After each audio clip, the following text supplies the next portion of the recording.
Hey, welcome back to Grit Gym. This is Thursday, so we're doing the Eric and Adam show. This is Eric Schwager, Adam Reese. Please, before we get going, please clap for us. No, slap the share button and send this out to everybody you know. The more people that you send this out to, then they can get on the live with us, and we can talk with them about it too. So please click the share button, send this out to everybody you know, and we'll get into it. But today we're talking about why to go for strength over exhaustion. So why, if you're focusing on strength, if strength training is the deal, how do we know that we're focusing on strength? How do we incorporate that into our workouts? And then what is the difference between just going for strength and just going for exhaustion? Because I think like in the fitness industry, there's a real lack of clarity around what people are using as training methods. They're just like, well, we'll just make them sweat a lot. We'll just get them out of breath a lot. Oh, we'll just have them do this and they'll lose a bunch of weight. And to a certain extent, the fitness industry is moving in a really good way. But there's this huge lack of clarity because, I mean, in your opinion, do you need strength? Oh yeah, of course. Yeah. Do you need some kind of cardiac effect? Yeah. Yeah. Do you need mobility and stability? Yep. Do you need the cardiac effect? Do you need multiple types of cardios? Do you need to be able to go for a long period of time at the same heart rate? Yeah, ideally. Yeah, ideally. Yeah. And do you also, if you are focusing on bringing your heart rate up and then bringing it back down, that's really hard on our body, but is it a good stress or a bad stress? It's good. Yeah. And if you're really, really strong without any speed and without any power, can that be problematic? Or is it better to have a full spectrum of all of them? Yeah, you want to have it all, but you can't train for it all at the same time. Yeah, exactly. It's hard to ride two horses with one ass. So anyway, we're going to go into that. What else was I going to say? I don't remember, but do you want to tell them about Ellie? This is one of the things we want to talk about is max outs. Like how often do you do a max out? Because we're going to talk a lot about heavy lifting, a lot about strength, and we want to make it very clear that it's not just like you're coming in and doing a max out lift every single time that you work out or trying to lift weight that you haven't earned the right to move yet. So go for it. Yeah. So my girlfriend Ellie yesterday did a 200-pound squat for 1 rep, which has been a big goal of hers for a long time.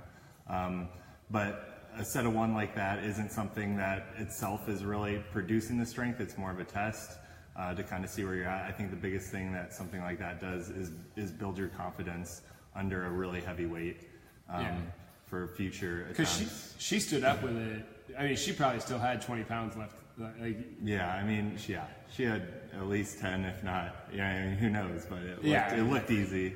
But that was, I mean, she hadn't done a 1 rep. I think last August, if I remember, it was the last time where she did a set of 1 on squat at 185. So it was, And no, go ahead. No. Something to think about there when he said that a max out set like that. So she hasn't maxed out in 6 months then?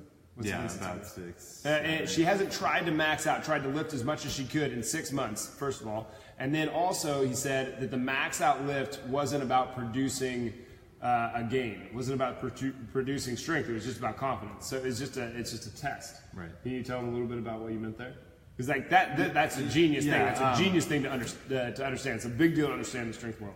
Yeah. So a set of 1 isn't really. I mean, if you're doing a true set of 1, you can only do it for 1, and then you're kind of done for a long time. So it's not. It doesn't create enough stress on the body to produce really much of a strength adaptation. It's not enough volume. Volume being your sets times reps times weight. It was 200 pounds, whereas if she's doing a regular, maybe she's doing 3 sets of 5 that day, and you do, that's 15 reps times, it might be closer, the mean of that might be closer to like 160 pounds, but that's a lot, that total tonnage is a lot more than 200. So a set of 1, isn't, when we're talking about training for strength, we're not just meaning actually do the most weight you can do on the bar for, 1 rep, but there's a time and a place to do that. Right. And that's when you do something like you're in a competition or you're testing out to see where you are, or like what she did there, and you get some other benefits out of that. But that's not a training thing. It's not like that's like in her training protocol to get stronger. She's not getting a huge training effect off of doing that.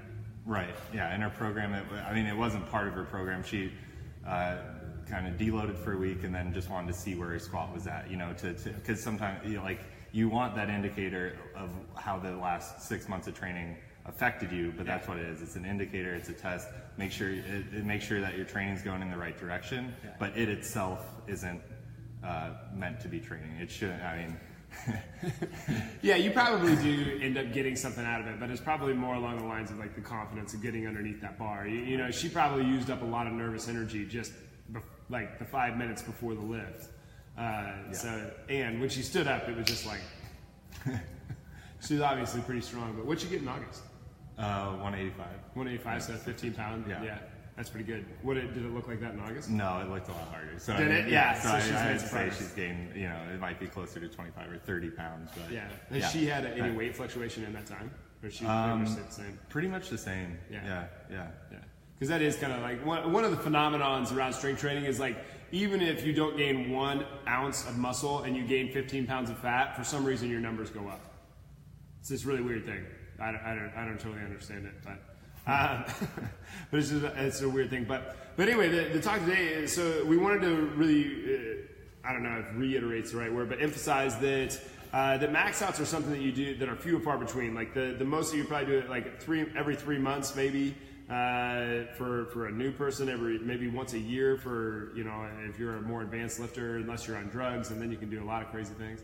But the main thing that we want to talk about today is the fatigue, exhaustion, and what happens to the strength game when we try to use these extremely often. So strength over exhaustion is the topic of the topic of the day. So when we get into exhaustion, so there's three. If you go back to the Move Strong matrix, we've got speed, power, strength, and we've got aerobic, glycolytic, and alactic training. So this column is cardio, and this column is strength training. And we want to be very clear about when we're focusing on what, because in the fitness industry right now, they're like, well, you can get your cardio and your strength training at once, and no, you can't. You're going to end up sacrificing both. And the reason for that is because of exhaustion and fatigue. Do you want to go into a little bit about the difference between like muscle mass, the reason how you would use fatigue to gain muscle? Yeah, so to gain muscle with fatigue, so when you're talking about fatiguing a muscle in terms of muscle hypertrophy, which is a fancy term for saying the increase of the size of the muscle fiber, the muscle cell, you are talking about fatiguing the muscle in a really acute or short period of time, not fatiguing your aerobic system, but fatiguing the muscle, as in getting that kind of burning sensation, taking it to close to failure. The burning sensation is a perfect example. You know, like you do a bench press, let's say, because you're trying to make your arms and your chest bigger, and so like you feel that burn. That burn. You're not going to go for a whole minute. You're not even going to go for 30 seconds. Right. You know, you're just burning it out for a short period of time under load, and then that ends up increasing the muscle. Right. Right. Yeah. Because so you create that training effect. Versus when we go for fat loss, which looks more like what?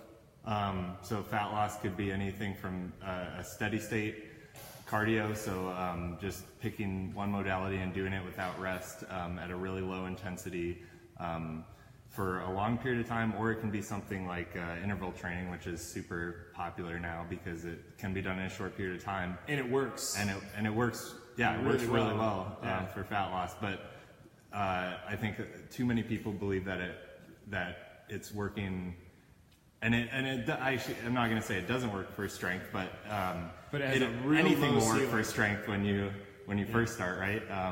If you like literally, if it's somebody that hasn't gotten off the couch in 6 years, we could go outside and play frisbee, and they're going to make progress. Yeah, exactly. It doesn't take playing frisbee is going to increase their bench press. If they haven't literally trained, doing anything. Moving. So what we're saying there, the ceiling on that interval type training, where we're adding squats and push-ups and planks and all these different kind of strength-esque exercises into a circuit where your heart rate goes up and then comes back down and goes up and comes back down and goes up and comes back down. It's a good thing, but you're not actually, you might get a little bit stronger off of it, but it has a very low ceiling on the strength portion. It's great for burning calories, but it doesn't get you stronger. Not significantly stronger. for very long. Not the kind of strength that we want. And we want to have massive strength, indestructible strength. Lift cars over your head with your pinky. But those are the difference. Like fatigue gets thrown around, and fatigue is important. Like for certain things, we need a certain amount of fatigue if we want to create a training effect, even in the strength world. But we have to use it for its appropriate means. We have to be very, very clear on what it means. So what happens when you get underneath the bar? Let's say you were going to go underneath the bar. You're going to do a certain exercise, and you're exhausted. Yeah, what are some of the things that you guys can kind of imagine? But sure, yeah. I mean, obviously, you're not going to be able to lift the same amount of weight you would be if you were recovered and ready to get under that bar. I mean, you not only can you not lift as much weight, but you're not going to be able to focus as well on what you're doing because your heart rate's just skyrocketed. Yeah, in general, that'd be kind of a con of something like trying to go for strength, trying to lift really heavy in a high intensity interval setting. Yeah. Is that one, you won't be able to lift as much, but two, you're going to sacrifice form, injury risk is going to go up, etc. Yeah. So what's what are you deadlifting right now? What's an easy number? I don't know. Anyway, I walked in here and he's doing an RDL with 315 on the bar the other day. So he's a big, strong guy, right? And that probably even sounds like, is that a low number? Yeah, that's a low number, right? So if you were, you're real strong, and if you were doing squats, you'd be doing well above that number, right? Sure. Now, if you were going to go do a circuit where you did medicine balls, and then let's say you had 4 different exercises, and one of them happens to be a goblet squat. Mm-hmm. What kind of weight are you going to use? You're going to use 315? No. What are you going to use? No, probably closer to 65 maybe. Yeah. Like 65 pounds. 65 pounds. I'm not trying to kid myself that I'm doing it to get stronger. Yeah. And if I really if I took the heaviest dumbbell, I just burn myself out. And then my next strength training session is going to be super jeopardized. You sacrifice both because you went for the one. Yeah. Yeah, you tried to do them both at the same time, and you ended up screwing up. And then so we've got technical failure that leads to an injury. What else do we have in the cons section of trying to do both at the same time? Cons. Let's see. You're more likely to get injured. Technical failure. We sacrifice strength. We get injured. Easier to screw up your movement patterns, so to pollute your motor. Which is just begging for an injury. Like at some point, that's just like, it's going to happen. It's just when it happens. Yeah. And it's not going to be able to produce strength adaptations for as long. Those are the big ones that I thought of. But yeah, no, I think that's it. Like technical failure leads to injury. You sacrifice strength, which also leads to injury. You sacrifice the movement pattern, which also leads to injury. You just are begging to get injured. So it's something that we have to think about what we're dealing with. We're dealing with your nervous system. We're dealing with tissues. Really, you can just call a nervous system a type of tissue. But we have to take care of those tissues that we do have. And once you get an injury, you're never gonna. I don't really like to use the word potential because it gets really thrown around. It gets changed into other things. But before an injury, we might have had X amount of potential. After an injury, you might still get better than where you were, but you're not going to have near the potential that you did once have. Do you want to explain the difference between anaerobic and aerobic a little bit? Sure. Yeah. So anaerobic being in the absence of oxygen, and aerobic meaning using oxygen. So our body has 3 basic energy systems. The body uses what's called adenosine triphosphate for energy. We won't get too much more into that, but so there's basically 3 main energy systems. There's the phosphocreatine system, which is your most fast producing system. It uses the phosphate from a creatine molecule, and I'm trying to do this without getting too, but it uses it. Basically, it just supplements your ATP to make more energy in a short amount of time. Yep. Yeah. So in an activity that's like 0 to 10 seconds, you're going to really be using your phosphocreatine system. And then you have your anaerobic glycolytic system, which is going to break down the glycogen stored in your muscle fibers. Glycogen and sugar liver. that's in your body. Yeah, it's essentially glucose, and it'll also use the free glucose in your blood to generate ATP. That one lasts anywhere from when you're getting closer to 30 seconds, maybe even possibly up to 60 seconds in some people. And both those don't take oxygen. And then you have your oxidative system, which uses primarily carbohydrates and fats. It can also use proteins if it needs to. And this system is slow active, but it creates massive amounts of energy. It's what you're generally using throughout the day, but also in a steady state, long duration type activity. And this is what that one on the end there, that's what humans are just extremely good at. We are extremely good at that. So lay down on your couch right now, don't move for a month, and you will be able to get up and still be able to perform in that category the way that you can at this moment in time. We are extremely good at keeping that. We're extremely good at staying at that pace. Where we suck is in that first 30 seconds to a minute. So, and where we suck even more is in that first 10 seconds. We don't really have a lot of strength. We don't really have a lot of power. We don't really have a lot of speed comparatively to other animals on Earth. So if we want to if we're already good at this one over here, we can probably push that one a little bit more. But if we go ahead and we get better in these two, it will make this one better.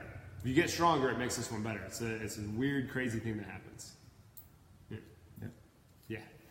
And it leads to all these other health things. But if you don't have those ones up front, so if you don't have, like, we basically all have 7 seconds of free energy, and then the next 10 seconds really blow. And then the next 30 seconds start to burn more and more and more and more as you go along. That's what we're talking about when we're talking about building muscle and under load, and when you're not under load, hitting that and then coming back, and then hitting that and then coming back, and then hitting that and then coming back. But the 80 is, maybe we should do a show on that, like how the creatine supplement actually supplements the ATP into ADP to produce energy. If you guys would be interested in that show and how energy systems work, let us know down below. We'll get real techie in that one. But if you're focusing on strength, which you should, I mean, really, if we're focusing on any of these things, it's really hard to be in a circuit. It's really hard to do the other things without the strength up front. Because if you don't have the strength up front, then you can't actually move well throughout the rest of it. Somebody's calling me. Cut that one off. But what was I going to go into? I don't remember. What do you got left on yours, in your notes? I think we covered everything. That's about it, yeah. Did we get everything? Did we get everything? Oh, this isn't, I mean, we're getting to the end here. But this is one of these big things that gets really misunderstood in the fitness industry, and I was hoping that we could kind of shed some light and get some clarity on it. Because fatigue isn't about getting stronger. Fatigue is just fatigue. Getting stronger, if you're, what are some telltale signs that we're not ready to address the bar yet? Like for me, it's just like if they're out of breath, we're not working. Okay, I see what you're saying. Yeah, sure. If you're out of breath, your heart rate is skyrocketing. You're heaving. You have to have your mouth open to breathe. If you can't slow down, just breathe through your nose. You're probably not ready to hit a big set. Yeah. If you're out of breath, you're working on cardio. If you're not out of breath, we might have the possibility of working on strength. Yep. Yeah. So strength, always strength over exhaustion. If you're going for exhaustion, come back to being under load. We did this a lot. I don't think I've ever told you this, but we did this a lot in college where our strength coach in college was he was garbage. He was such a joke. And part of the reason I don't mind throwing him underneath the bus is because he was also a huge jackass. We would show up and he would literally say, "I don't know why you guys are here. I'm awesome," and then walk away. I mean, those words came out of his mouth.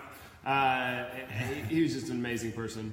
But anyway, we would go through.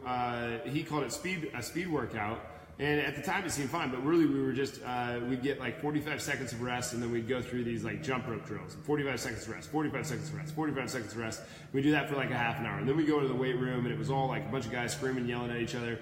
And every 45 seconds, you're doing a lift, you're doing a lift, you're doing a lift, you're doing a lift. And to a certain extent, there is probably a time and a place to be lifting like that. But we would do that all year round. And then we would go out and we would run stairs or do some kind of conditioning drill at the end, where it really fatigued you out at the end. So basically we were just conditioning for 3 hours. Right, which in football is not as, I mean, when you look at a play, right, you want to live in the phosphocreatine type energy system. I mean, what does an average play last? I mean, probably less than 10 seconds? I would guess an average play probably lasts less than 4. Yeah. So I mean, I'd probably even go less than 3. Yeah.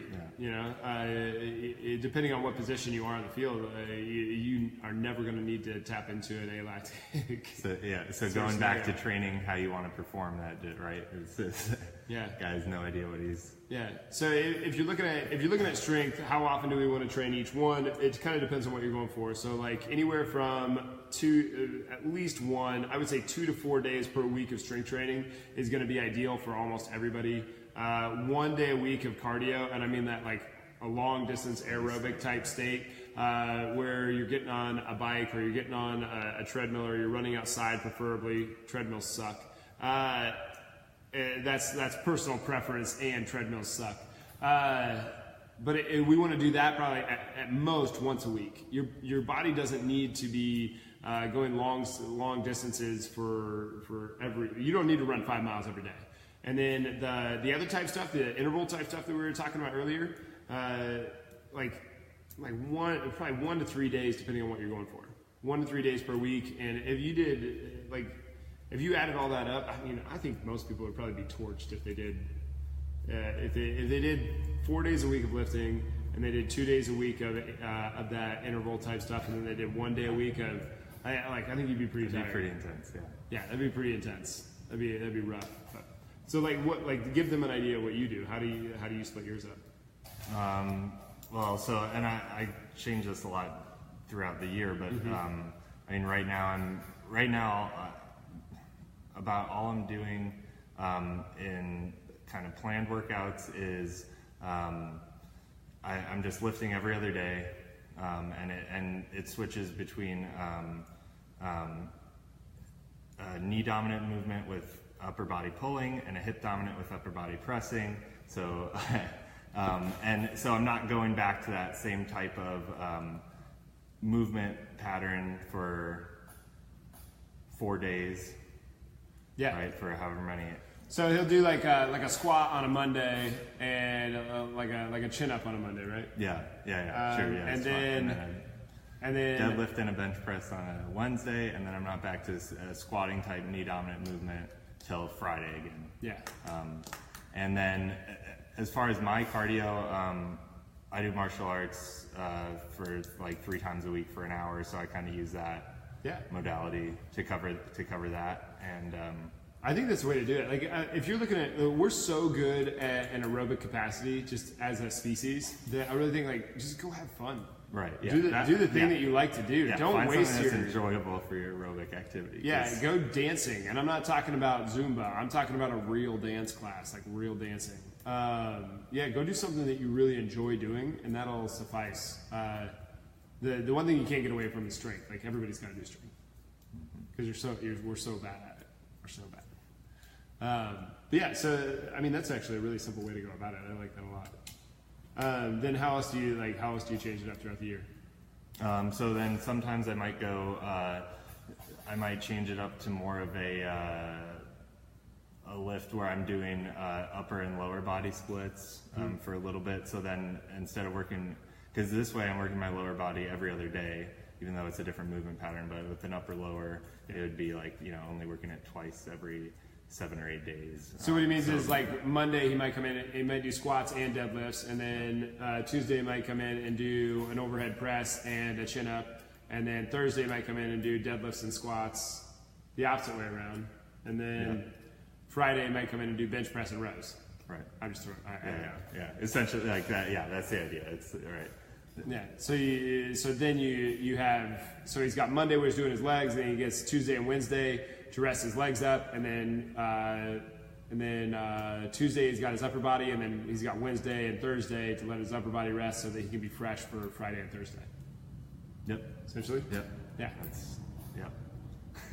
and then for other parts of the year, I'll get more into like circuit training where where it's more like conditioning based, and I'm using timers, maybe just limiting myself to a minute of rest. I don't do that for very long periods of time, but there might be a month or two in there where I do that. And I really like rest stuff, like on the minute or on the 2 minute, or like if you really want to burn out the muscle and you want to do like a 10-second on, 20-second off for as many reps as you can. I really like that kind of stuff, but you just can't do a lot of it. Like if you heard that right there and you're like, oh, well, I'm going to add that into my program, please be very careful about how you add that in and which exercises you use, because you can get yourself hurt pretty quick. So it's not something to do without somebody watching you probably that knows what they're doing. But got anything else? that covers it from my end. Maybe we should put your notes up on there. You got fancy notes all typed up. Mine are all just jagged out on a piece of paper. Oh man. Well, thanks for being here, guys. We're gonna hop off the show, but please click the share button. Send this out to everybody that you know, and I think it gives you an option to share public. Just share public. Send this out to everybody. I think the record right now of shares is after within 24 hours, I think it's seven shares. So sometime this year we got to break that number. But please click the share button, comment below if you have any questions or if you have a statement or anything like that. And Eric will be back next Thursday, and we'll have another talk for you. But always put strength before exhaustion. Strength comes first. You have to put strength up front. And if you're trying to exhaust yourself out in a strength medium, you're asking for a problem. You will sacrifice your health, you will sacrifice the gain, you will sacrifice progress, you'll sacrifice the whole thing. Good? Yep. All right. Thanks for tuning in. Thanks for being here, guys. We'll see you tomorrow.